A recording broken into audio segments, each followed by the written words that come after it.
mga pinakamayamang may-ari ng mga top airlines sa Pilipinas. Mr. D. Number 6. Sky Pasada. Ito ang pinakauna sa listahan at pinaka-interesting. Ito'y pag-aari ng WCC Aviation na konektado sa Guico family ng Pangasinan. Hindi ito kasing laki ng PAL, Cebu Pacific or AirAsia, pero kakaiba ang role nito. Sila ang isa sa mga airline na nakatuon sa Northern Luzon routes tulad ng Batanes, Cagayan, Isabela, Binalonan, Palanan at iba pang lugar na hindi naaabot ng malalaking eroplano. Ang estimated net worth ng owners ay hindi naman publicly disclosed at hindi rin sila kasama sa Forbes list ng billionaire families. Kaya ang tamang sabihin talagang private aviation and education business group sila. Hindi publicly ranked sa richest list pero aviation wise, napaka-impressive ng niche nila dahil lang ginagamit nila ay maliliit pero matitibay ni aircraft tulad ng LETL 410, Cessna Caravan at Jeeps Aero Airvan. Estimated fleet ay nasa 8 hanggang 10 aircraft depende sa activity ng status. Unique fact, kung ang malalaking airline ay parang bus liner sa expressway, ang Sky Pasada ay parang jeepney of the sky. Kaya kaya nitong pumasok sa mga maiikling runway at remote destinations sa mga lugar na mahirap puntahan ng land or by sea. Ang maliliit na eroplano minsan ay hindi luxury, kundi lifeline. Number 5. Sunlight Air. Sunod naman ay ang napaka-unique na Sunlight Air. Isang boutique airline na mabilis naging kilala dahil sa leisure destinations gaya ng Busuanga, Siargao, Cebu, Clark, Katiklan at Siquijor. Ang airline ay linked sa Sunlight Hotels and Resorts Group kaya malinaw ang strategy. Hindi lang basta flight, kundi tourism experience. Ang pinaka-big boss nila ay si Sir Ricardo Brito. Ang public net worth ng owners ay hindi rin credible na nakapublish kaya hindi tama na magbigay tayo ng sabihin kong eksaktong bilyon-bilyon ng walang source. Pero ang airline ay backed by a resort and hospitality business group at si Raina Brito Garcia, ang anak ni Sir Ricardo, ay kilalang CEO na humaharap sa expansion ng airline. Estimated fleet, 4 aircrafts, karamihan pa ATR 72 turboprops. Noong 2025, nagdagdag sila ng ATR 72-600, isang mas modernong turboprop na may capacity na humigit kumulang 68 passengers. Hindi ito jet, pero sa island routes, perfect ito. Mas fuel efficient kaya sa short routes. At pwedeng gamitin sa airports na hindi ideal para sa malalaking Airbus or Boeing. Interesting fact, ang Sunlight Air ay hindi nakikipaglaban sa pinakamurang ticket lang. Ang branding nila ay mas boutique style, mas travel experience focused, para siyang airline version ng resort package. Mas maliit, mas specific pero mas premium ang dating. Number 4. Royal Air Philippines. Isang airline na nagsimula bilang charter service bago pumasok sa scheduled passenger flights. May panahon na naging visible ito sa Clark, Cebu, Katiklan, Bohol at ilang international charter routes. Pero importante ring banggitin, noong unang bahagi ng 2026, naiulat na tumigil na ang scheduled passenger operations nito, habang may reports na cargo or charter-related operations pa ang natitira. Ang parent company nito ay naiugnay sa Landmay Group at may foreign investment backgrounds.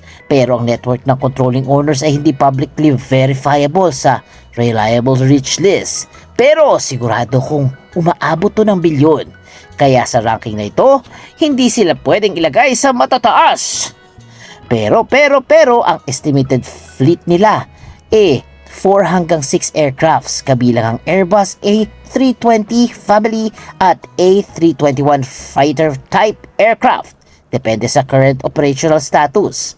Bakit interesting ang Royal Air? Dahil pinapakita nito kung gaano kahirap ang airline businesses.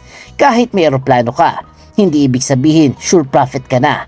Kailangan mo ng slots, fuel, budget, maintenance, pilot, cabin crews, permits, insurance at sapat na passengers. Sa aviation, ang isang maling ruta ay sobrang costly para sa mga airlines. Number 3, Philippines AirAsia.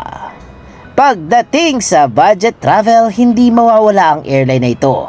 Sa Pilipinas, ang Philippines AirAsia ay affiliate ng mas malaking AirAsia ecosystem na nagsimula sa Malaysia. Ang pinakakilalang mukha sa likod nito ay si Tony Fernandez, co-founder ng AirAsia na naging simbolo ng low-cost aviation sa Southeast Asia. Ang huling malawak na cited Forbes estimate para kay Tony Fernandez ay nasa hundreds of millions of dollars range o katumbas ng tinatayang na converted to peso. Hindi na siya kasalukuyang nasa billionaires list tulad ng ibang tycoon, kaya estimated net worth nito ay bilyon-bilyong piso. Batay sa older public estimates, ito ay hindi naman current Forbes billionaire figure. Sa Pilipinas, ang AirAsia Philippines ay may estimated 15 active aircraft habang may fleet listings na umaabot sa around 24 total aircrafts kapag kasama ang stored or non-active units. Mostly Airbus, A320 family ang ginagamit ito. Hindi man ito kasing laki ng SEBPAC or PAL sa Pilipinas, malaki pa rin ang impact nito dahil nagbibigay ito ng competition sa presyo, promos at international budget routes. Noong unang bahagi ng 2025, nahiulat na ang AirAsia Philippines na umaabot na halos 3 million guests ang naserbisyo nila sa first half pa lang ng taon. Kasama ang mataas na load factor, ibig sabihin malaki pa rin ang demand ng Pinoy sa murang lipad, lalo na kung seat sale ang pag-uusapan. Ang AirAsia ay isa sa dahilan kung bakit naging normal sa Southeast Asia ang idea na kahit ordinaryong traveler pwedeng lumipad. Dati, ang airplane ticket ay parang pangmayaman lamang. Ngayon, dahil sa low-cost carriers, minsan mas mura pa ang promo flight kesa sa long-distance land travel. Number 2, Cebu Pacific Group. Kung fleet size ang pag-uusapan pati ang passenger volume, napakalakas ng Cebu Pacific. Itong airline na nagpauso ng todo sa piso fare at nagbago ng travel habits ng maraming Pilipino. Ang Cebu Pacific ay bahagi ng Gokong Way led JG Summit Group at ang public wealth estimate para kay Lance Gokong Way and siblings ay nasa humigit kumulang 110 billion ayon sa recent Forbes Philippines Rich List estimate. In peso ito ha. Ang estimated fleet is around 96 to 100 aircrafts for Cebu Pacific Group figures. Depende pa kung paano binibilang ang Cebu Pacific Air, CebGo at recent Air Swift integration. May Airbus A320, A321neo, A330neo, ATR turboprops at cargo ATR aircraft sila. Sa madaling salita, hindi lang pang domestic ang scale nila, may regional at pang long-haul capability din. Unique fact, nagsimula ang Cebu Pacific sa budget model, pero ngayon, isa na ito sa pinaka-aggressive sa fleet expansion. May major Airbus order sila na tinuturing na isa sa pinakamalaking aircraft deals sa Philippine aviation history. Ibig sabihin, ang goal nila ay hindi lang makipagsabayan. Gusto nilang matatiling largest airline group sa bansa. Isa pang malaking move, binili ng Cebu Pacific ang Air Swift mula sa Ayala Land unit sa halagang nasa 1.75 billion pesos. Bakit importante ito? Dahil ang Air Swift ang may strong presence sa premium leisure route gaya ng El Nido. So ang dating boutique island airline napunta na ngayon sa kamay ng pinakamalaking budget airline group sa bansa. Parang nagtagpo ang backpacker travel at luxury island travel sa iisang grupo. Pero kahit budget airline ng Cebu Pacific, hindi maliit ang negosyong ito. kapag may halos 100 aircrafts ka. Fuel pa lang, maintenance pa lang at crew scheduling pa lang sobrang komplikadong operasyon na. Ang isang delayed plane ay pwedeng mag-domino effect sa buong bansa. And at number 1, Philippine Airlines. Ni Lucio Tan, ang billionaire tycoon sa likod ng napakagandang PAL. Ayon sa Forbes Global Billionaire Estimates noong 2026, nasa humigit kumulang 214 billion ang net worth ni Lucio Tan at tumataas pa. Siya ang businessman behind LT Group, Philippine National Bank Interests, Tanduay, Asia Brewery, Tobacco, Real Estate at syempre, Philippine Airlines. Estimated fleet ng PAL Group ay around 84 to 85 aircrafts kapag pinagsama ang Philippine Airlines at PAL Express type operations.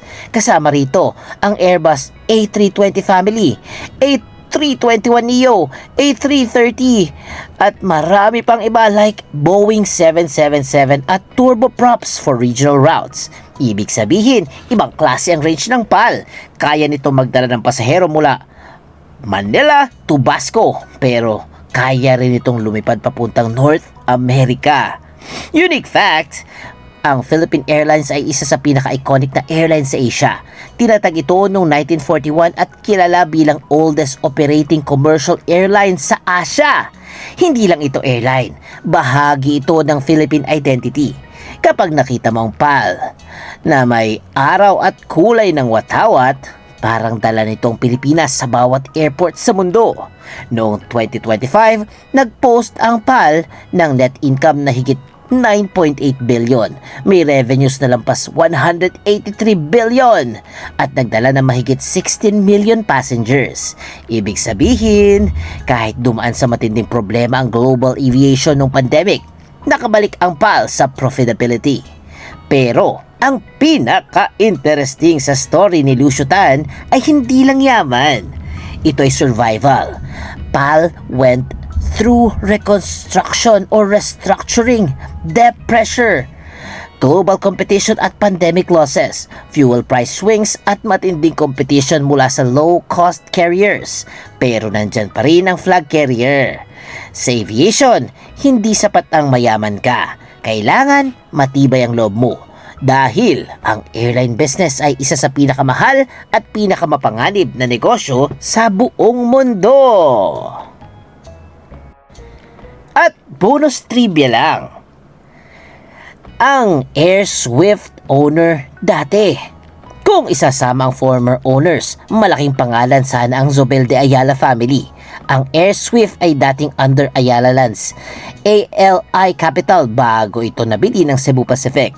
Ang Ayala family ay kabilang sa pinakamayamang pamilya sa Pilipinas with public estimates na umaabot ng 100 bilyong piso. Pero dahil hindi na sila ang current owner ng Air Swift, hindi sila kasama sa ating main ranking. Pero still, it's interesting, 'di ba? Dahil pinapakita nito na kahit malalaking conglomerate, minsan nagbebenta rin ng airline assets kapag hindi na ito core business. At yan ang mga pinakamayayamang may-ari ng mga top airlines sa Pilipinas. Ano, nagulat ba kayo sa bilyong-bilyong kayamanan nila?